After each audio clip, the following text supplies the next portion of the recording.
Hi കൂട്ടുകാരി, പുതിയൊരു സ്റ്റോറിയിലേക്ക് എല്ലാവർക്കും സ്വാഗതം. അങ്ങനെ കാർമേഘങ്ങൾ ഒഴിഞ്ഞ് അലീനയുടെ മനസ്സിൽ മഴവില്ല് വിരിയാണ്.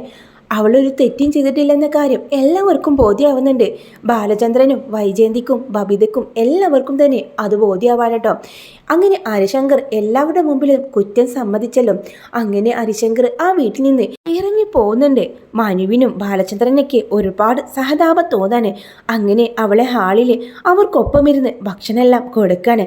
അതിനുശേഷം മനു തിരികെ പോകുന്നുണ്ട്. മനുവേട്ടൻ ഇന്ന് തന്നെ തിരിച്ചു പോവോ? പിന്നെ എനിക്ക് പോവാതെ ഞാൻ ഇന്നലെ ഇവിടെ ഉണ്ടായത് നല്ല കാര്യമായിട്ടാ എനിക്ക് തോന്നിയത്. ദയവായിട്ടാ എന്നെ ഇവിടേക്ക് കൊണ്ടുവന്നത്. എന്തായാലും ഞാൻ ഇവിടെ കൊണ്ട് നീ രക്ഷപ്പെട്ടല്ലോ, അല്ലെങ്കിൽ നിന്നെ എല്ലാവരും കൂടെ കുറ്റക്കാരിയാക്കിയിട്ട് തിരിച്ചു പറഞ്ഞയക്കുമായിരുന്നു. ഇത് കേട്ട അലീന നന്ദി പറയുന്നുണ്ട് കേട്ടോ മനുവിനോട്. ഒരുപാട് നന്ദിയുണ്ട് ഈ സമയത്ത് എന്നെ വന്ന് രക്ഷിച്ചതിന്. അതിനെന്നോട് നന്ദിയൊന്നും വേണ്ട കേട്ടോ, അതെൻ്റെ കടമയല്ലേ എന്ന് പറയുമ്പോൾ അലീന അവൻ്റെ മുഖത്തേക്ക് നോക്കുന്നുണ്ട്. അങ്ങനെ വീണ്ടും മനുശങ്കർ ബാംഗ്ലൂരിലേക്ക് പോകുന്നുണ്ട്. ആ ഒരു സമയത്ത് മനുവിനാണെങ്കിലോ അവരുടെ നാട്ടിൽ തന്നെ ജോലിക്ക് അപേക്ഷിച്ചിരുന്നല്ലോ. അതുകൊണ്ട് തന്നെ അവിടെ ജോലിയും സെറ്റാവാണ്. ആ ഒരു സന്തോഷ വാർത്തയുമായിട്ടാണ് മനു പിന്നെ വരുന്നത്. അങ്ങനെ മനു വന്ന പാടെ മുത്തശ്ശിയോട് പറയുന്നുണ്ട്, ഇനി സൗദാമിനി അമ്മ പേടിക്കേണ്ട കേട്ടോ, ഇടയ്ക്കിടയ്ക്ക് മനുവിന് ഇങ്ങോട്ട് വരാം. എൻ്റെ ബാംഗ്ലൂരിൽ ജോലി പോയി. ജോലി പോയെന്നോ? അപ്പം ഇനി എന്ത് ചെയ്യും? അതെ, ഇവിടെ നമ്മുടെ നാട്ടിൽ തന്നെ എനിക്കൊരു കമ്പനിയിൽ ജോലി കിട്ടിയിട്ടുണ്ട്. അവിടുത്തെ അത്ര സാലറി ഒന്നുമില്ല, എന്നാലും അഡ്ജസ്റ്റ് ചെയ്യാം. എനിക്കിവിടെ നിൽക്കാലോ, നിങ്ങളൊക്കെ ഇടയ്ക്കൊക്കെ കാണാലോ എന്ന് പറയുന്നുണ്ട്.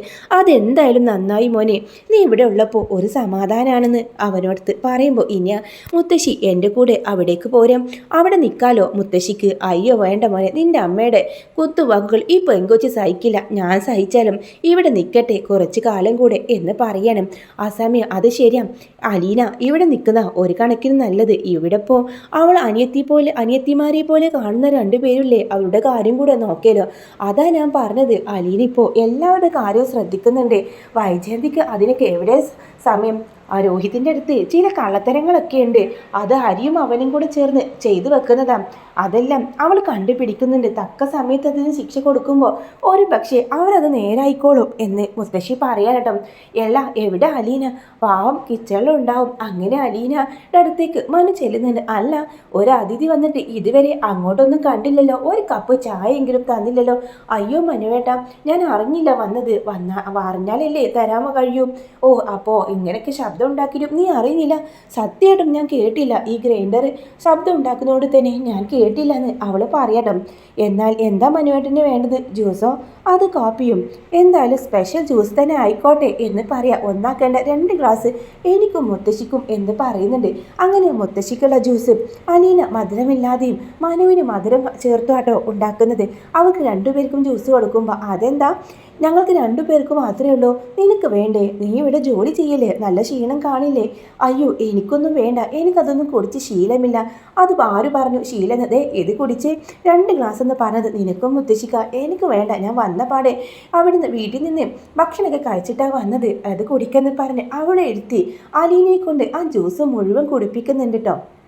ആ ഒരു സമയത്ത് അലീനയുടെ ആ മുഖത്തെ ഭാവമെല്ലാം ശ്രദ്ധിച്ച് മനു നിൽക്കുന്നുണ്ടാവും. അങ്ങനെ 2 ഗ്ലാസ്സും കൊണ്ടുപോയി അലീന അതിങ്ങനെ കഴുകി കമഴ്ത്തി വെക്കായിരിക്കും. വീണ്ടും അലീനയ്ക്ക് അരികിലേക്ക് വന്ന് മനു പറയും, അല്ല നിൻ്റെ ഫോൺ എവിടെ? അതിൽ നിന്ന് എനിക്കൊന്ന് വിളിക്കാൻ പറഞ്ഞാൽ നിനക്ക് സമയമില്ലല്ലോ. അയ്യോ, അങ്ങനെ അത്യാവശ്യങ്ങളൊന്നും വന്നില്ല, അതുകൊണ്ടാണ് വിളിക്കാത്തത്. ഓഹോ, അത്യാവശ്യങ്ങൾ വന്നാൽ മാത്രമേ വിളിക്കൂ. എവിടെ അത് ഞാൻ വിളിച്ചപ്പോൾ സ്വിച്ച് ഓഫ് എന്നാണല്ലോ മറുപടി കേട്ടത്. അലീന അത് എടുത്ത് നോക്കുമ്പോൾ അയ്യോ ഇത് ഓഫായല്ലോ, ഇടയ്ക്കൊക്കെ ചാർജ് ചെയ്യണം എന്നാലേ ഇതൊക്കെ ഓണാവൂ എന്ന് പറഞ്ഞ് മോനത് ചാർജ് ചെയ്യുന്ന സമയത്ത് അതിൽ ചാർജ് കയറുന്നില്ല കേട്ടോ. ഇനിയിപ്പോൾ എന്ത് ചെയ്യും, ഇതിൽ ചാർജ് കയറുന്നില്ലല്ലോ. അങ്ങനെ മോന് പറയും, എന്തായാലും നാളെ വരുമ്പോൾ ഞാൻ ഒരു പുതിയ ഫോൺ കൊണ്ടുവരാം, അത് ഉപയോഗിച്ചോ. അയ്യോ എനിക്ക് ഫോണൊന്നും വേണ്ട, അല്ലെങ്കിൽ ഫോൺ എടുത്ത് ഉപയോഗിക്കാനൊന്നും സമയം കിട്ടാറില്ല. അതൊന്നും സാരല്ല, എപ്പോഴെങ്കിലും ആരെങ്കിലുമൊക്കെ വിളിക്കാൻ തോന്നിയാൽ നിനക്ക് വിളിക്കാലോ എന്ന് പറഞ്ഞ് മനു പിന്നെ അവൾക്കൊരു ഫോണുമായിട്ട് വരുന്നുണ്ട്. അങ്ങനെ അവിടെയൊക്കെ എല്ലാ ജോലികളും ചെയ്ത് വളരെ ക്ഷീണിച്ച് നിൽക്കായിരിക്കും കേട്ടോ.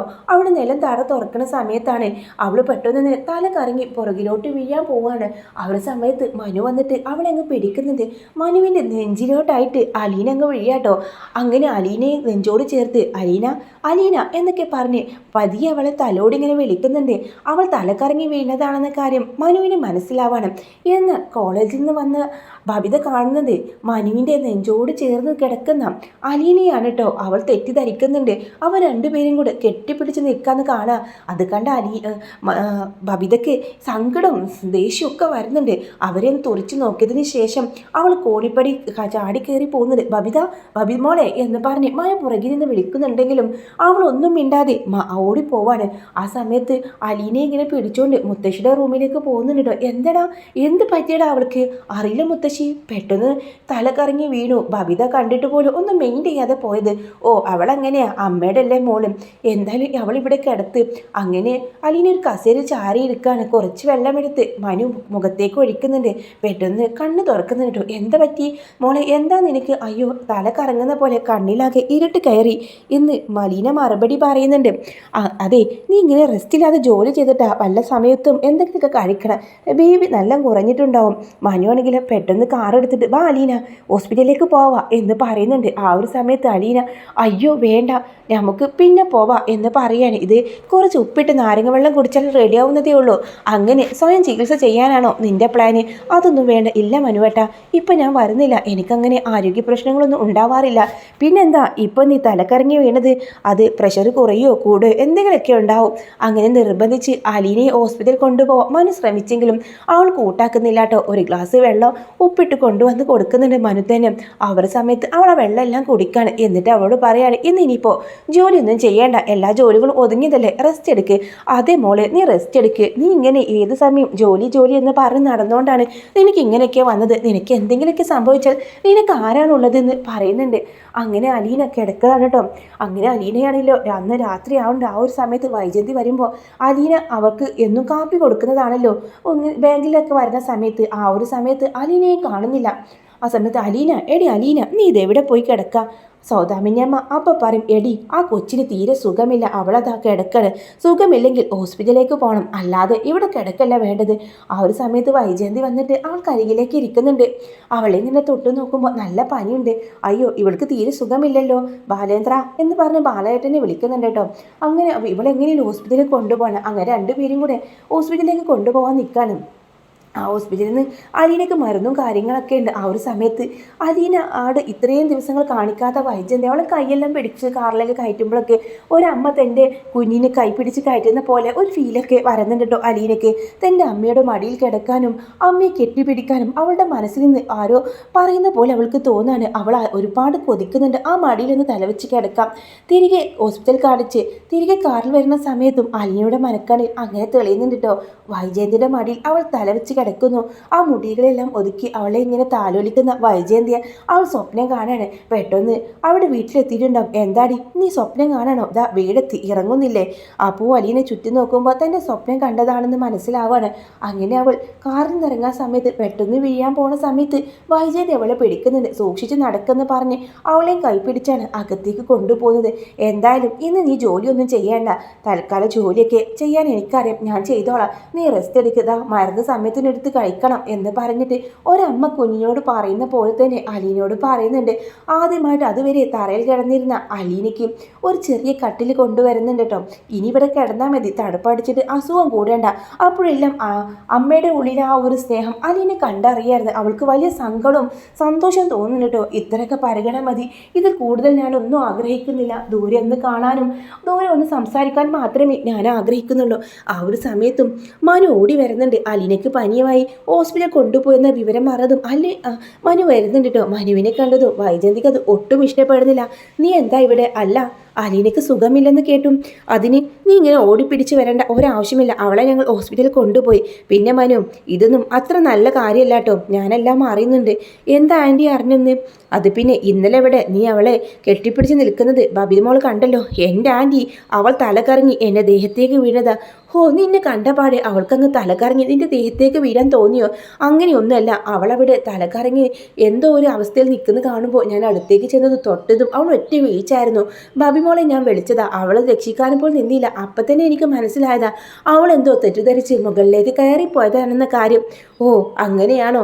എന്തായാലും കണ്ടും കേട്ടൊക്കെ നിന്നോ. എനിക്കറിയാം നിനക്ക് അവളിൽ എന്തോ ഒരു ഇതുണ്ടെന്ന കാര്യം. മോനെ, നിന്റെ അമ്മ ഒരിക്കലും അതിന് സമ്മതിക്കില്ല. കാരണം അവളൊരു വേലക്കാരി മാത്രമാണ്. മനു അപ്പോൾ പുഞ്ചിരിയോട് കൂടെ വൈജയന്തിയെ നോക്കുന്നുണ്ട്. എന്താടാ നിനക്കൊരു ചിരി? ഏയ് ഒന്നില്ല, അവളൊരു വേലക്കാരിയാണെന്ന് പറഞ്ഞപ്പോൾ പുഞ്ചിരിച്ചു പോയതാണ്. അവൾ വേലക്കാരി ആവാനുള്ള സാഹചര്യം നമ്മൾ പലരുമാണ്. എന്ത്? അവൾ വേലക്കാരിയെ നമ്മളും പലരുമാണ് അതിന് സാഹചര്യം ഉണ്ടാക്കിയെന്ന്. അതെ, നമ്മൾ ഈ വീട്ടിലേക്ക് കൊണ്ടുവന്നുകൊണ്ടല്ലേ അവൾ ഇവിടുത്തെ വേലക്കാരിയായത്, അല്ലെങ്കിൽ ആവില്ലല്ലോ. അങ്ങനെ മോനെ വെച്ച് പറയുന്നുണ്ട് കേട്ടോ. എന്തൊക്കെയാടാ ഭ്രാന്താടാ നീ പറയുന്നത്? ഇവിടെ അല്ലെങ്കിൽ മറ്റൊരിടത്ത് അവളൊരു വേലക്കാരിയാവില്ലേ? ആ, അതിന് അവളുടെ അച്ഛനും അമ്മയും സമ്മതം ഉണ്ടാക്കി കൊടുത്തോണ്ടല്ലേ നല്ലൊരു പെങ്കൊച്ചിനെ ഓർഫനേജിൽ കൊണ്ടുവിടാൻ അവരോട് ആരാ പറഞ്ഞത്? ഓ, അത് പിന്നെ എങ്ങനെയെങ്കിലും പിഴച്ചുണ്ടായതായിരിക്കും. ഇത് കേട്ട മനുവിന് സഹിക്കുന്നില്ല കേട്ടോ. അതങ്ങനെ ഒന്നും പറയണ്ട. എന്തബദ്ധത്തിലാണോ അവളെ കൊണ്ടുവിട്ടത് നമുക്ക് പറയാൻ കഴിയില്ല. കാരണം അവളുടെ അമ്മ ചിലപ്പോൾ ആരെങ്കിലും പ്രണയിച്ചിട്ട് കാണും. പിന്നെ വീട്ടുകാരുടെ എതിർപ്പ് മൂലം അവൾ ആ കുഞ്ഞിനെ ഉപേക്ഷിച്ച് ആ വീട്ടുകാരുടെ കൂടെ വന്ന് മറ്റൊരു വിവാഹം കഴിച്ച് സുഖമായിട്ട് ജീവിക്കുന്നുണ്ടാവും. അങ്ങനെയും സംഭവിച്ചൂടെ ആൻറ്റി? ഇതെല്ലാം കേൾക്കുമ്പോൾ നമ്മുടെ വൈജയന്തി ആകെ ഒന്ന് നെട്ടുന്നുണ്ട് കേട്ടോ. തൻ്റെ ജീവിതത്തിൽ സംഭവിച്ച ഭൂതകാലം അവൾ ഓർക്കാനേ ഇഷ്ടപ്പെടുന്നില്ല. അതിലേക്ക് മനൊന്ന് എത്തി നോക്കിയതുപോലെയാണ് തോന്നുന്നത്. എന്തൊക്കെയാടാ നീ വിളിച്ചു പോകുന്നത്? തൽക്കാലം ഈ ടോപ്പിക്ക് നമുക്ക് ഇവിടെ അവസാനിപ്പിക്കാം എന്ന് പറഞ്ഞ് വൈജയന്തി പോകുന്നുണ്ട് കേട്ടോ. എന്നാൽ നമ്മുടെ മനുവിൻ്റെ മനസ്സിൽ അലീന ഇടം നേടിയിട്ടുണ്ടാവും. അവൻക്ക് അവളെ ഒത്തിരി ഇഷ്ടമാണ് കേട്ടോ. ആ നെഞ്ചിലേക്ക് തലകറങ്ങി വീണ സമയത്തെല്ലാം മനു അവളുടെ മുഖം തഴുകയും അവളെ ഓമനിക്കുകയും ഒക്കെ ചെയ്യുന്നുണ്ട് കേട്ടോ. അത്രയേറെ അവൻ ഏറെ പ്രിയപ്പെട്ടവളായി കഴിഞ്ഞിട്ടുണ്ടാവും അലീന.